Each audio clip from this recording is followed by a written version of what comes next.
გორი კავთისხევის გზაზე სარეაბილიტაციო სამუშაოები მიმდინარეობს ზაჰესი მცხეთა კავთისხევი გორის 14 კილომეტრიანი მონაკვეთის რეაბილიტაცია თანამედროვე მეთოდით გზის საფუძვლის მზადებას, ახალი ასფალტ-ბეტონის საფარის დაგებას, სამიაუღის სისტემებისა და საძეო ნიშნების მოწყობას ითვალისწინებს. სამუშაოებზე 2 მილიონ ლარზე მეტი დაიხარჯება.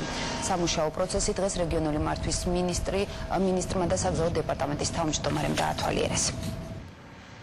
ეს არის გზა, რომელიც აკავშირებს გორს ძალიან მნიშვნელოვან სოფლებთან, ტერიტორიებთან ამ რაიონში და პირველი ეს არის გამარტივება და გაადვილება ცხოვრების ადგილობრივი მოსახლეობისათვის და ძალიან მნიშვნელოვანია ის, რომ ჩვენ არა მარტო შიდა ქართლში, არამედ საქართველოს მასშტაბით ვაგრძელებთ ვთქვათ ფართო მასშტაბიან, შეიძლება ესე ითქვას პირდაპირ საგზაო ინფრასტრუქტურული მშენებლობას. ეს გზა უერთდება საბოლოო კავთისხევს, 14 კილომეტრიანი გზა არის, ჩვენ საკმაოდ მნიშვნელოვანი მიმართულებაა.